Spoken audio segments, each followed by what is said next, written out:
Welcome back friends.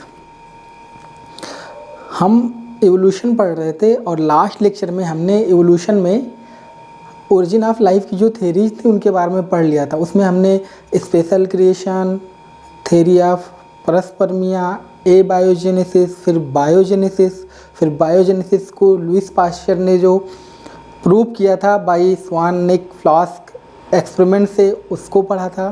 फिर उसके बाद इस जो एक्सपेरिमेंट था इसी को थोड़ा सा और प्रूव करने के लिए in form of chemical evolution हमने ओपेरिन और हेल्डेन का जो केमिकल इवोल्यूशन था उसके बारे में पढ़ा था, जिसमें हमने उस केमिकल इवोल्यूशन में ये देखा था कि कोई इनऑर्गेनिक कंस्टिट्यूएंट या इनऑर्गेनिक जो सब्सटेंस था वो कैसे ऑर्गेनिक सब्सटेंस में बदल गया। ये बताया गया था आपको कि जो स्टार्ट हुआ था जब लाइफ, तब वहाँ पे टेम्परेचर बहुत हाई था, वॉल्केनिक एक्टिविटी हो रही थी और जो भी एटम्स थे वो बहुत कम एटम्स थे और एटम्स जो थे वो मतलब जैसे उनमें से सबसे ज़्यादा जो था हाइड्रोजन था, मैंने आपको बताया था। ऑक्सीजन थी लेकिन वो फ्री फॉर्म में नहीं थी, एटम के फॉर्म में थी। तो ये बताया था वहाँ पे कि ये सब जो एटम्स थे, जैसे आपका कार्बन, हाइड्रोजन, ऑक्सीजन, नाइट्रोजन, याद रखना ऑक्सीजन जो था वो एटम के फॉर्म में था, फ्री फॉर्म में नहीं था। फ्री फॉर्म में होता तो वो बॉन्ड बना लेता, ठीक है। इसीलिए जो स्टार्टिंग का इन्वायरमेंट है वहाँ पे ऑक्सीजन नहीं था तो सबसे पहले जो ऑर्गेनिज्म आएगा जो ऑक्सीजन की एब्सेंस में लाइफ अपनी जीता हो, हम आपको बताएंगे आगे। लेकिन उस टाइम पे ऑक्सीजन नहीं था, इसीलिए सबसे पहले ऐसे आए हैं जो खुद ही केमिकल के थ्रू किसी या एनारोबिक रिस्पिरेशन कर पाते रहे हों, ऐसे ऑर्गेनिज्म सबसे पहले आए। देन उस केमिकल इवोल्यूशन को हमने ये बोला था लास्ट में कि इसको प्रूव करने के लिए दो साइंटिस्ट हुए, मिलर और यूरे और मिलर ने क्या किया, इस केमिकल इवोल्यूशन को जिसको ओपेरिन ने बताया था, ओपेरिन और हेल्डेन ने उसको केमिकली प्रूव किया। अब क्वेश्चन ये आएगा आपका कि प्रूव कैसे किया। आपकी एनसीईआरटी में डायग्राम भी बना है।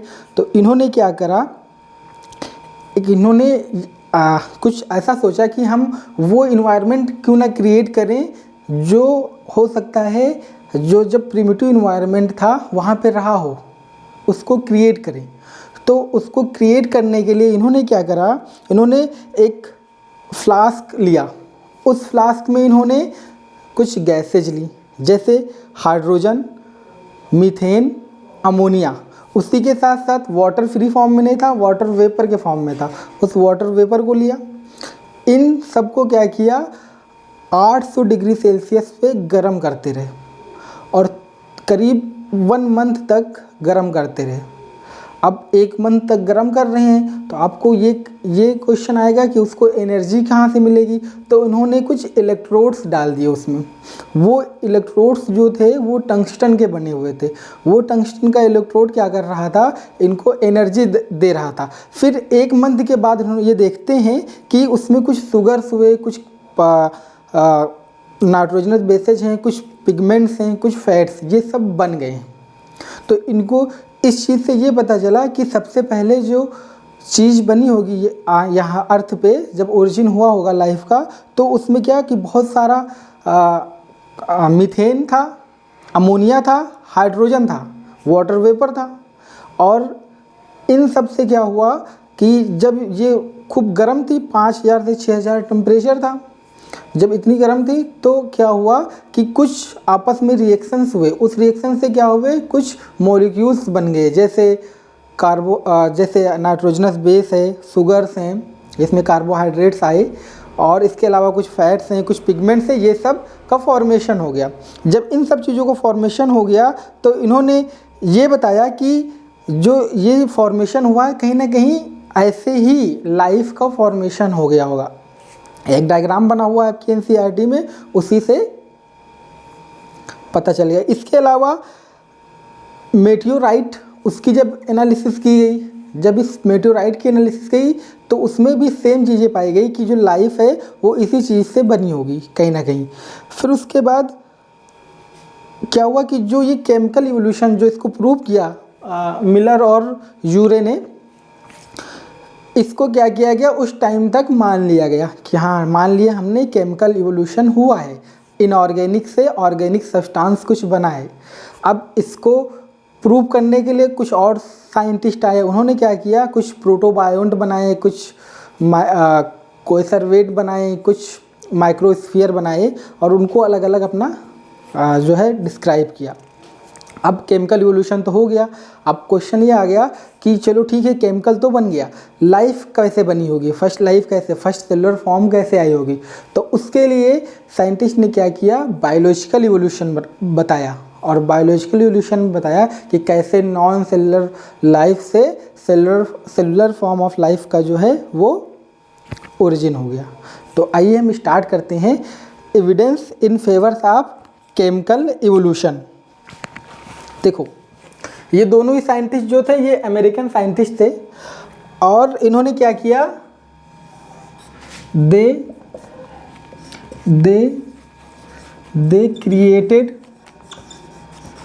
क्रिएटेड सिमिलर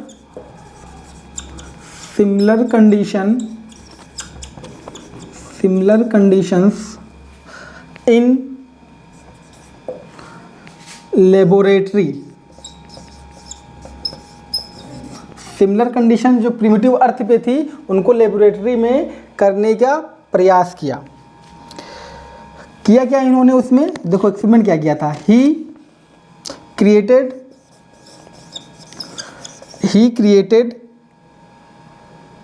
इलेक्ट्रिक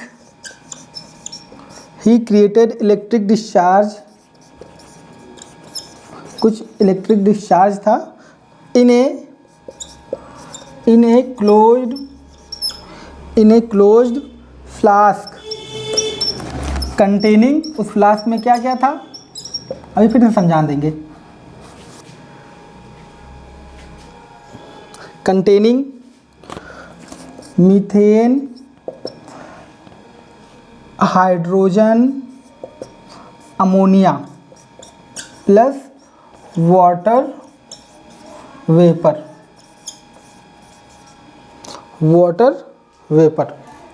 अब क्वेश्चन ये आएगा, ये पूछा जाएगा आपसे, पूछा गया आई थिंक, कि जो कार्बन, हाइड्रोजन और अमोनिया था इसका रेशियो क्या था। तो इसका रेशियो था 2:1:2, ये रेशियो था, इसको याद रखिएगा अगर पूछ लिया जाए। किया इन चीज़ों को मीथेन, हाइड्रोजन और अमोनिया को किया इन्होंने 800 डिग्री सेल्सियस पे रख दिया, 800 डिग्री सेल्सियस पे रख दिया। जब 800 डिग्री सेल्सियस पे रख दिया तो इन्होंने क्या किया, use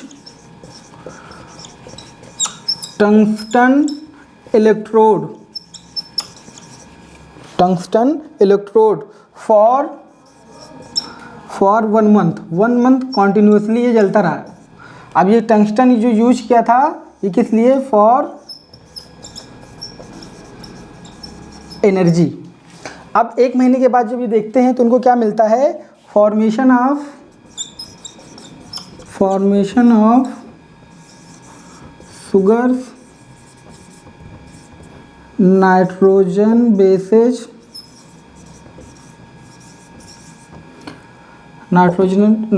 bases, pigments and fats, इतनी चीज़ें इनको बन गई। तो क्या किया था, जब इन्होंने जो उपेरिन और हेल्डन ने बताया उसको क्या किया उन्होंने जो है वो लेबोरेटरी में रखा। किया सिमिलर कंडीशन थी, मतलब माना ऐसा कि ऐसी कंडीशन रही होगी।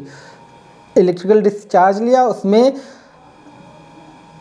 CH4, H2 और NH3 और वाटर वेपर 2:1:2 के रेशियो में लिया, 800 डिग्री सेल्सियस पर रख दिया, उसमें टंगस्टन के इलेक्ट्रोड्स डाल दिए। जो टंगस्टन डाला था उसमें वो एनर्जी के लिए था, और उन्होंने देखा कि सुगर्स, नाइट्रोजनस बेस और पिगमेंट्स और फैट्स इनका फॉर्मेशन हो गया। सेम एनालिसिस जब मेटियोराइट की जब की गई तो उसमें भी ये सेम चीज़ें मिली उनको। ठीक है, तो अगली लाइन लिखते हैं, इसको आप नोट कर लीजिएगा।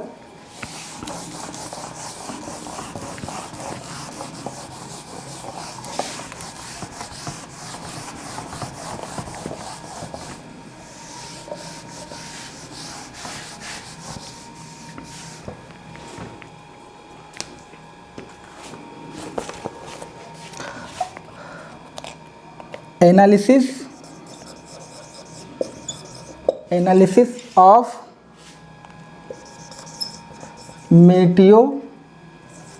meteorite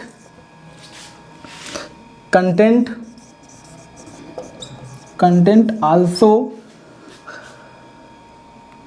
revealed similar compounds indicating that similar processes are occurring elsewhere in space। ठीक है, इसको ऐसे समझो, देखो बहुत इजी से समझ जाओगे। ओपेरिन हेल्डर ने दे दिया, यूरे और मिलर ने केमिकल इवोल्यूशन प्रूव कर दिया। अब कुछ होना चाहिए ना कि आपका सही है या गलत, ये प्रूव करने के लिए। तो आपका सही है या गलत ये प्रूव करने के लिए क्या किया गया, मेटियोराइट का जो उस टाइम के जो चीज़ें थी उनका एनालिसिस किया गया। और जब वो एनालिसिस की गई तो सेम कंटेंट देखा जो यूरे और मिलर को मिला। तो इससे पता लग गया कि जो केमिकल इवोल्यूशन हुआ होगा कहीं ना कहीं ऐसे ही हुआ होगा। ठीक है, विथ नेक्स्ट पॉइंट है, ये एनसीईआरटी की लाइन है दोनों, ये भी लाइन एनसीईआरटी की जो अब लिख रहे हैं वो भी। With this limited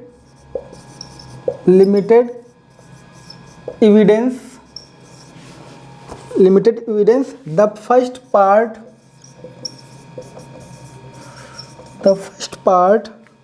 of the conjectured story line है एनसीईआरटी के, ध्यान दीजिएगा। दैट इज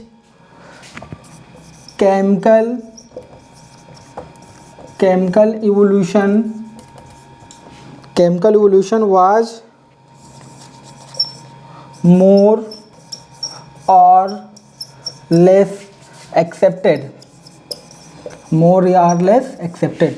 मतलब इस जो लिमिटेड एविडेंस बताया यूरे और मिलर ने, मेटेओराइट का भी एग्जामिनेशन किया गया। जब एग्जामिन किया गया तो क्या पता चला कि सेम चीज़ें थी, और इस प्रकार समहाउ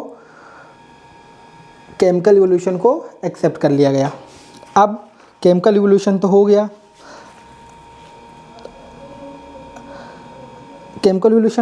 अब क्वेश्चन ये आ रहा है कि उस टाइम पे ये आइडिया नहीं था कि फर्स्ट लाइफ फॉर्म कैसे आई होगी।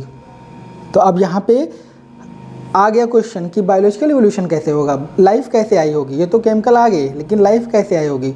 तो इसका आंसर देने के लिए बहुत सारी चीज़ें पढ़ी गई, जैसे सिडनी फॉक्स ने दिया था माइक्रोस्फीयर, या ओपेरिन ने दिया था कोइसरवेट। एक मॉडल बनाने की कोशिश की कि जो लाइफ फॉर्म आया है, जो बायोजनी हुई है, वो इनसे हुई है, कोइसरवेट या माइक्रोस्फीयर से। ठीक है, तो हम पहले एक डायग्राम बनाते हैं जो एनसीईआरटी में आप इसको बना लीजिएगा। ये जो आपकी एनसीईआरटी है, यहाँ पे डायग्राम है, ये आपका दिख रहा होगा आपको, ये पूरा डायग्राम बना हुआ, इसको आप बना लीजिएगा। और यह हम बना देते हैं आपको, तो आपको थोड़ा सा इजी हो जाएगा आपके लिए, क्योंकि डायग्राम जो है उसमें कुछ है नहीं, जो हमने बताया है उसको हमने जो है लाइन डायग्राम में बता दिया है। ठीक है, तो अब इसको बना भी सकते हैं बुक से, डायग्राम को हम आपको थोड़ा सा बता देते हैं। ठीक है, तो उसमें कुछ है नहीं। जैसे उन्होंने क्या किया, इलेक्ट्रिकल डिस्चार्ज लिया और इसमें इन्होंने क्या किया, CH4H2NH3 ये ले लिया 2, 1 और 2 के रेशियो में। ठीक है, अब इसमें क्या किया इन्होंने, इलेक्ट्रोड्स डाल दिए। अब इलेक्ट्रोड्स जैसे डाल दिए इन्होंने, ये हो गए इनके इलेक्ट्रोड्स। अब इलेक्ट्रोड्स हो गए, अब यहाँ से कोई वाटर बाहर जाएगा, यहाँ से अंदर भी आएगा वाटर। तो ऐसे करके इन्होंने मतलब पूरा एक डायग्राम बना दिया था। इसको आप बना लीजिएगा, ठीक है, टाइम ज़्यादा लग जाएगा अदरवाइज हम अगर डायग्राम बनाने में जाएंगे तो डायग्राम हो जाएगा। फिर जब हो गया तब क्या है, नेक्स्ट लाइन अब लिख लेते हैं हम।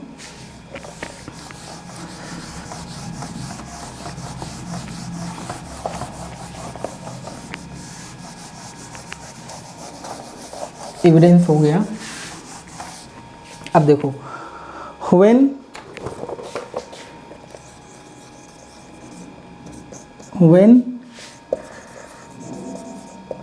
केमिकल इवोल्यूशन, डायग्राम में कुछ नहीं है, मैंने बता दिया उसका पूरा जो वो है summary. when chemical evolution done, जब केमिकल इवोल्यूशन हो गया, we have no idea about how the first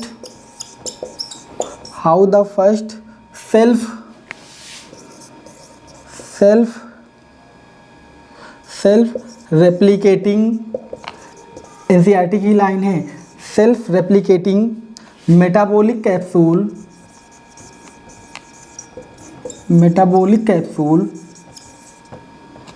of life arrows, मतलब कैसे आया जो रेप्लिकेटिंग सेल है।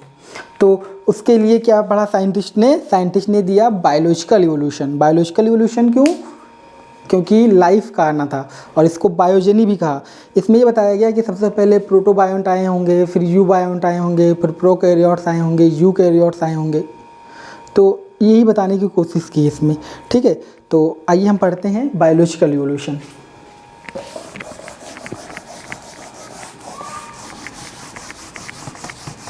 जितना NCERT में है लाइन वही लिख रहे हैं, सेम लैंग्वेज में ज़रा सा भी चेंज नहीं।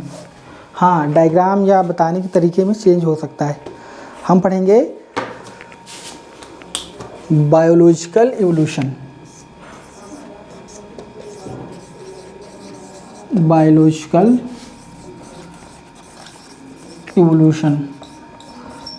इस बायोलॉजिकल इवोल्यूशन में हम कैसे कैसे पढ़ते हैं। सबसे पहले हम पढ़ते हैं, देखो एक हम बता देते हैं आपको, एक बार शायद आपसे पूछा गया है ABC करके, उसको अरेंज करो ऑर्डर में। सबसे पहले आएगा प्रोटोबायोंट, कैसे आएगा अभी सब समझ जाओगे। फिर आएगा यूबायोंट को ही प्रोटोसेल कहते हैं, ठीक है। यूबायोंट के बाद आएगा फर्स्ट सेलुलर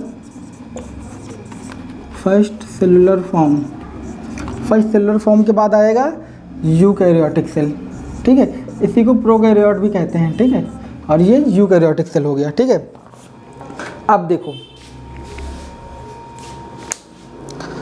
फर्स्ट हमने ये बोला था कि जो फर्स्ट नॉन सेलुलर फॉर्म है लाइफ का, वो इस अर्थ पे 3 बिलियन ईयर पहले इवॉल्व हुआ था। हमने जब इंट्रोडक्शन पढ़ाया था तो वहाँ से बता देता कि यूनिवर्स कब आया, नॉन सेलुलर कब आया, सेलुलर फॉर्म कब आया, लाइफ कब आई और यूनिवर्स कब आया, अर्थ कब आया, सब उसमें वहाँ पे बता दिया एक ही स्लाइड में। तो जो ये बोला गया कि जो नॉन सेलुलर फॉर्म है लाइफ का, वो 3 बिलियन ईयर हो गया। हमने नॉन सेलुलर जो लाइफ का फॉर्म था उसमें हमने बोला था कि जैसे RNA या प्रोटीन या पॉलीसेकेराइड मॉलिक्यूल, ये सब आए non cellular life 3 billion year ago. तो ये जो नॉन सेलुलर हैं, जैसे प्रोटीन है, पॉलीसेकेराइड है या जो है RNA है, इनसे लाइफ कैसे बनी होगी। आपको पता है जब जेनेटिक मटेरियल का इवोल्यूशन हो रहा था तो सबसे पहले RNA आया। आरएनए कैसे पता चला आरएनए आया? क्योंकि जो फर्स्ट सेल थे या जो लोअर जो एनिमल्स हैं जो सबसे पहले आए उनमें आरएनए ही जेनेटिक मटेरियल था। तो ये बोला गया कि आरएनए वो सबसे पहले आया अर्थ पे। तो आरएनए आ गया, अब क्या हो, कहीं से पीछे आपका जो है जब एक्सपेरिमेंट अभी पढ़ रहे थे उसमें फैट्स बन रहे थे। अब फैट्स क्या करेगा, वो लिपिड बाइलेयर बना लेगा।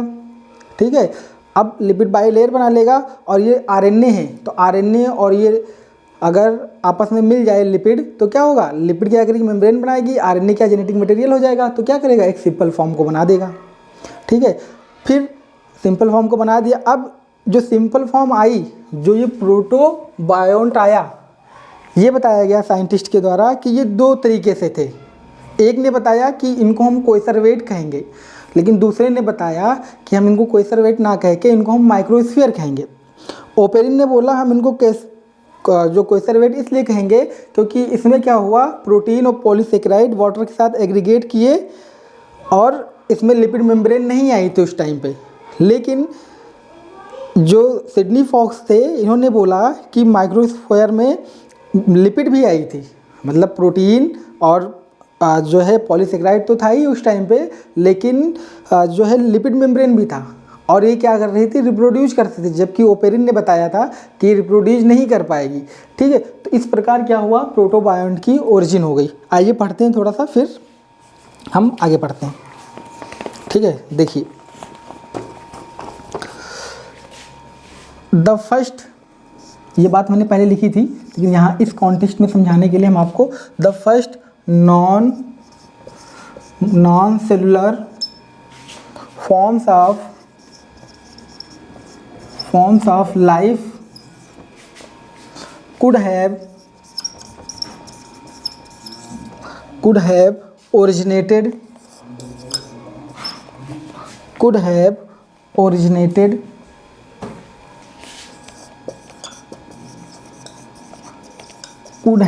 originated 3 billion year ago BYA। अब ये नॉन सेलुलर क्या रहा होगा, नॉन सेलुलर फॉर्म्स क्या रहा होगा लाइफ का, तो ये था इसका एग्जाम्पल। अगर हम बात करें तो ये हो सकता है आरएनए हो सकता है, प्रोटीन्स हो सकते हैं। ठीक है, आरएनए हो सकते हैं, प्रोटीन हो सकते हैं और पॉलीसेकेराइड हो सकते हैं, पॉलीसेकेराइड्स या शुगर्स। ठीक है, ये हो सकते हैं। अब ये जो नॉन सेलुलर फॉर्म है, इस नॉन सेलुलर फॉर्म से क्या होगा, कुछ सेलुलर फॉर्म बनेगा, कोई एक सेलुलर फॉर्म बनेगा। वो सेलुलर फॉर्म जो होगा उसको आप प्रोटोबायोंट बोलोगे। एक जो है लिंक कर रहे हैं, एक लिंक से लिंक करते जाओगे, कहानी बनती जाएगी, प्रोटोबायोंट। अब हम पढ़ेंगे प्रोटोबायोंट क्या है और कैसे कैसे दिए गए, किस किस साइंटिस्ट ने दिए। ठीक है, इसको आप नोट कर लीजिएगा।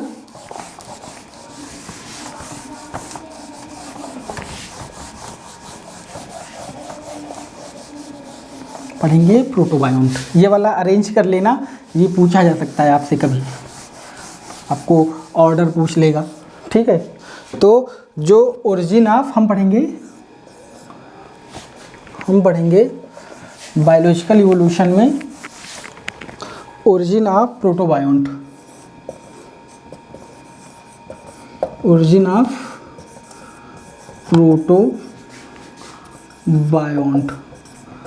प्रोटोबायोंट को क्या बोला गया, इनमें मेम्ब्रेन नहीं था। ठीक है, नो मेम्ब्रेन। लेकिन जब दो साइंटिस्ट आए उन्होंने अपना बताने की कोशिश की और इसी को फर्स्ट फॉर्म ऑफ लाइफ कहा गया। फर्स्ट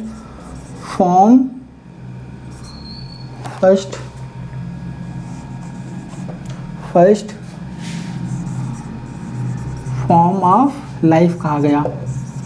ठीक है, कोई मेम्ब्रेन नहीं था और फर्स्ट फॉर्म ऑफ लाइफ था। और ये क्या करती थी, शो सिंपल मेटाबॉलिज्म शो करती थी प्रोटोबायोंट। इस प्रोटोबायोंट को 2 पार्ट में क्लासिफाइड किया गया। ठीक है, 2 पार्ट में क्लासिफाइड किया गया। एक था एक था कोएसरवेट और दूसरा था माइक्रोस्फीयर।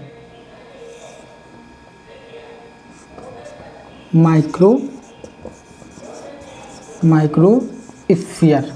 जो प्रोटोबायोंट को कोएसरवेट बोला था ओपैरिन ने। माइक्रोस्फीयर बोला था प्रोटोबायोंट को सिडनी फॉक्स ने। ठीक है, कोएसरवेट को इन्होंने बोला था कि प्रोटीन था क्या क्या इसमें, इनके according protein plus water plus polysaccharide. ठीक है, पॉलीसेकेराइड ये था। और ये क्या कर सकते थे, दे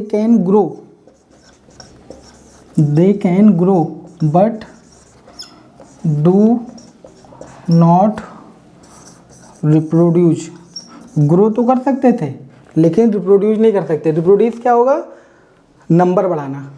ग्रो करने का मतलब क्या है, साइज में बढ़ाना। ठीक है, अंतर है दोनों में। और इसमें सबसे खास बात थी विदाउट लिपिड मेम्ब्रेन, मतलब जो लिपिड मेम्ब्रेन थी वो एब्सेंट थी। जब आप माइक्रोस्फीयर की बात करोगे, जो सिडनी फॉक्स ने दिया था, ये इन्होंने बताया कि ये मिक्सचर है। इन्होंने कुछ नहीं बताया कि ये कार्बोहाइड्रेट ये वो नहीं, mixture of 18 amino acids and cold water. ये कोल्ड वाटर और अमाइनो एसिड का मिक्सचर है।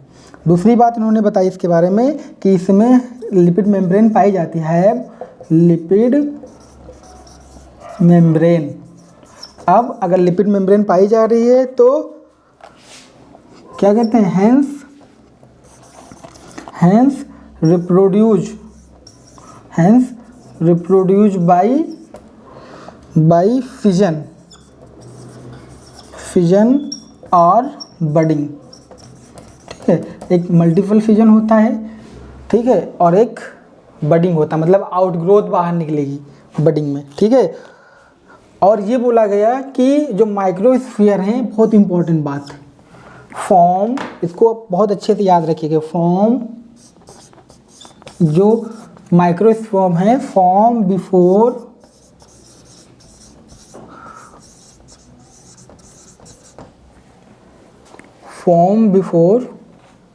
कोएसरवेट्स। बहुत इंपॉर्टेंट लाइन है ये, इसको आप अच्छे से समझ लो, भूलना नहीं है आपको।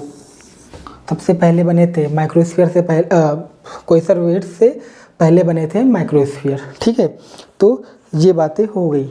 अब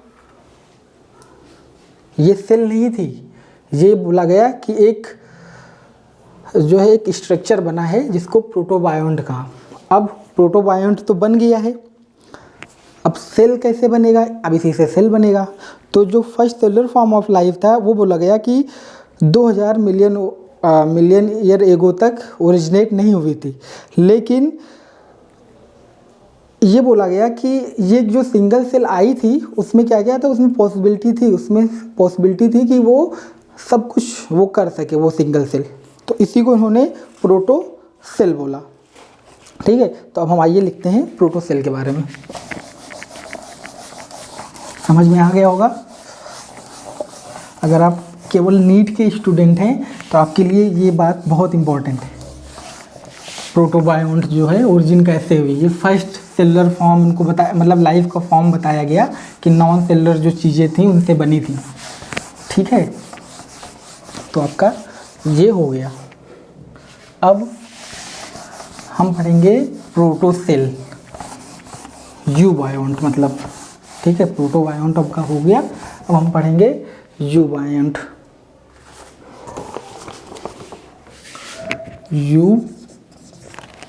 यूबायोंट या प्रोटोसेल।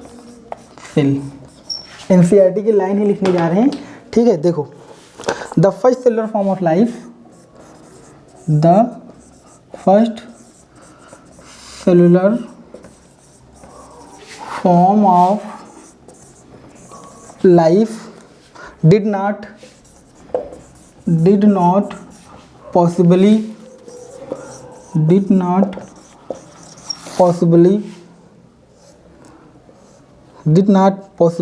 originate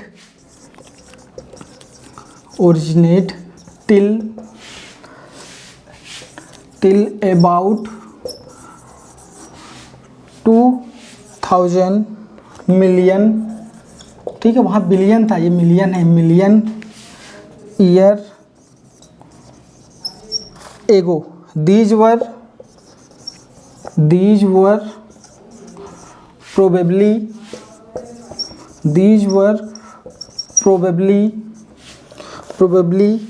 single cell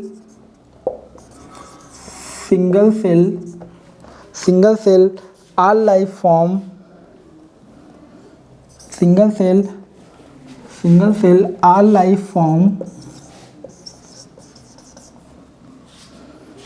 were in water only. ये बताया गया कि 2000 मिलियन ईयर तक लाइफ ओरिजिनेट नहीं हुई थी सेलुलर फॉर्म, लेकिन ये बोला गया कि ये सिंगल सेल जो थे ये लाइफ फॉर्म्स रहे होंगे और वाटर इन्वायरमेंट में रहे होंगे, ठीक है, केवल वाटर इन्वायरमेंट में। अब देखो दिस वर्जन ऑफ, ठीक है, दिस सेकेंड लाइन है इस प्रोटोबायोंट की, दिस ये एनसीईआरटी की ही लाइन है, this version of biogenesis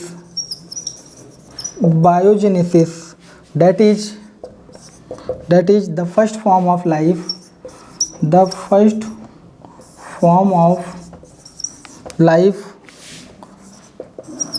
arose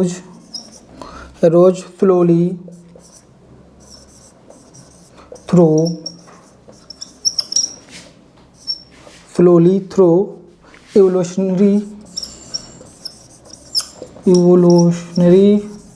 forces, ठीक है। एवोल्यूशनरी फोर्सेज क्या है? म्यूटेशन है, नेचुरल सिलेक्शन है, रिकॉम्बिनेशन है, ये सब क्या है? एवोल्यूशनरी फोर्सेज है। कोई पूछे क्या है एवोल्यूशनरी फोर्स? ये म्यूटेशन, रिकॉम्बिनेशन, ये सब है, ठीक है। Evolutionary forces from non living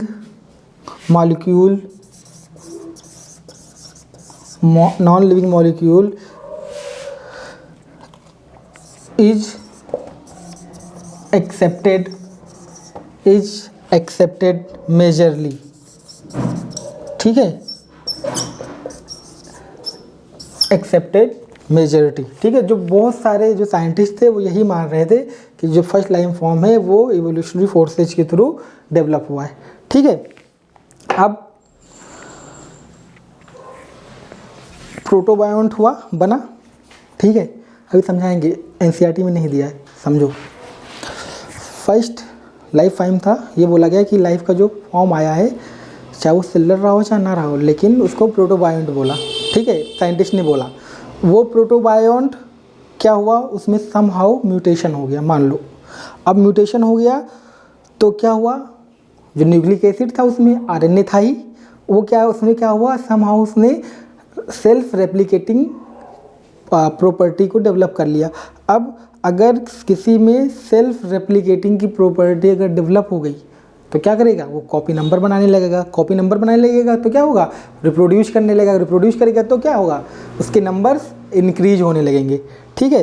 तो हम आपको ले चलते हैं फर्स्ट साइन ऑफ लाइफ की तरफ। एनसीईआरटी में नहीं है लेकिन पढ़ो, यहाँ पे ख़त्म हो गई एनसीईआरटी आपकी, ठीक है।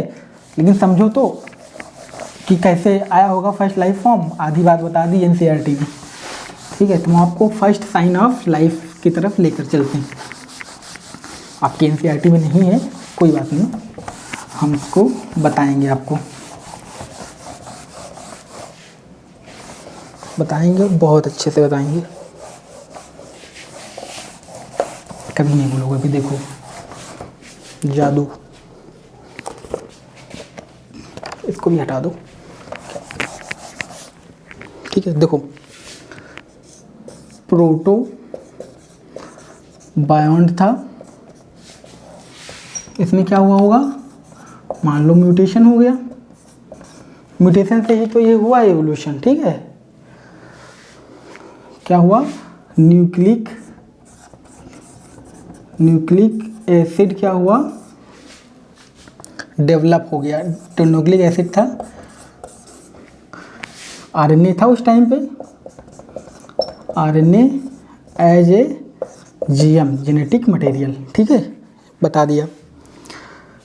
Develop self replicating ability. अब बताओ, सेल्फ रेप्लिकेटिंग एबिलिटी डेवलप हो गया तो क्या हुआ, न्यूक्लिक एसिड था, ठीक है, NU न्यूक्लिक एसिड था, और इसके साथ क्या जुड़ा, प्रोटीन पहले ही था।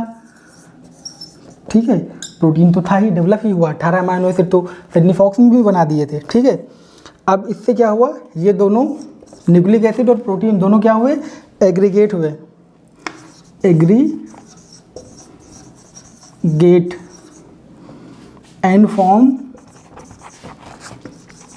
Both gets aggregated and form, क्या बनाएंगे, न्यूक्लिक एसिड और प्रोटीन, न्यूक्लियो प्रोटीन कहते हो ना उसको, और क्या बनाया, न्यूक्लियो प्रोटीन। अब न्यूक्लियो प्रोटीन बन गया, इसी न्यूक्लियो प्रोटीन को जब एक साथ आ गया तो इसी को बोल दिया गया वर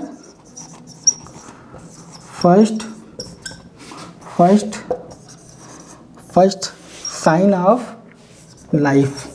ये न्यूक्लियो प्रोटीन लाइफ का पहला साइन हो गया। ठीक है, अब न्यूक्लियो प्रोटीन फर्स्ट साइन हो गया, मेम्ब्रेन भी बना देते हैं। ठीक है, अभी दो कैसे मेम्ब्रेन बन जाएगी। फैट्स बन गया था, पहले लेक्चर में था, बताया है। ठीक है, ये ना कहना कि कहाँ से आ गया ये अजब से। न्यूक्लियो प्रोटीन भी बन गई, देखो सब बना देंगे आज, जादू हो जाएगा। न्यूक्लियो प्रोटीन था, प्लस क्या हुआ, लिपिड मेम्ब्रेन पहले ही बनी थी, lipid membrane, nucleo protein plus, ठीक है, लिपिड मेम्ब्रेन। ये क्या बनाया इसने, प्रोटोसेल। अभी आपको लग रहा होगा ये प्रोटोसेल आ कहाँ से गई, ऐसे आई। ये nucleo protein plus lipid membrane ने क्या किया, प्रोटोसेल बना दिया। इस ये जो था इसी को आपने यूबायोंट कहा। आप बोलोगे कि साइन तो दे दिया, फर्स्ट फॉर्म ऑफ लाइफ कैसे आएगी, अरे न्यूक्लियो प्रोटीन हो गया, लिपिड मेम्ब्रेन बन गई, तो क्या हो जाएगा, प्रोटोसेल बन गई। और प्रोटोसेल ही क्या थी, फर्स्ट फॉर्म ऑफ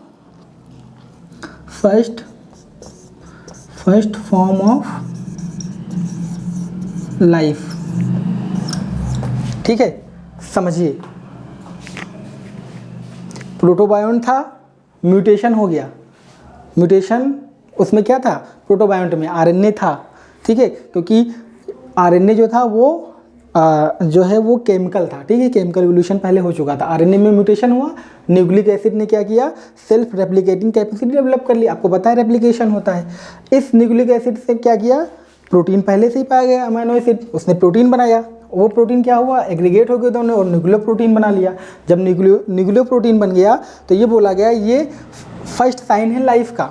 अब न्यूक्लियो प्रोटीन बन गया, लिपिड मेम्ब्रेन भी बन गई थी, लिपिड मेम्ब्रेन जब बनी तो प्रोटोसेल बन गया, प्रोटोसेल को आपने क्या कहा, यूबायोंट। अब यूबायोंट बन गया तो फर्स्ट फॉर्म ऑफ लाइफ हो गया। तो यूबायोंट क्या है, फर्स्ट फॉर्म ऑफ लाइक। ठीक है, लाइफ। आपको लग रहा होगा चलो प्रोटोसेल बन गए या यूबायोंट बन गए तो क्या हुआ होगा, इसके बाद है नहीं आपके उसमें, सुन लो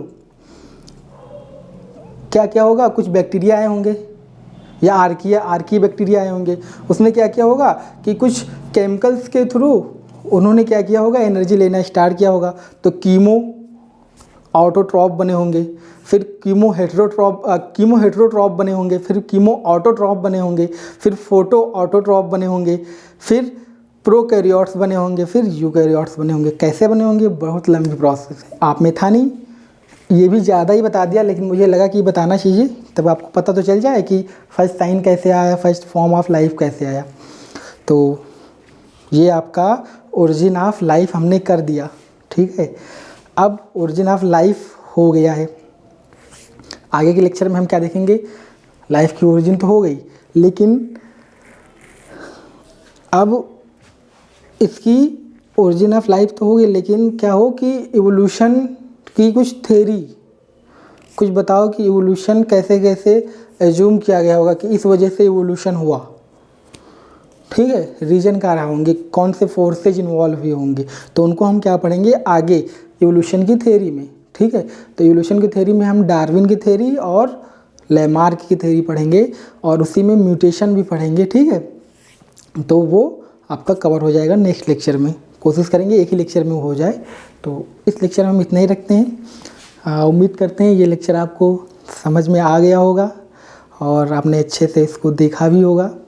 कोई प्रॉब्लम नहीं, आराम से देखिए, आराम से सारी चीज़ें एक एक क्लियर हो जाएंगी, ओरिजिन ऑफ लाइफ से जितनी भी चीज़ें हुई होंगी, ठीक है। अब अच्छे से देखिए इस लेक्चर को, अपने दोस्तों के साथ शेयर कीजिए और अगर कोई डाउट है आपका तो कमेंट कर दीजिएगा, उसको हम कमेंट सेक्शन में ही क्लियर कर देंगे। तो इस लेक्चर में इतना ही रखेंगे। Thanks for watching.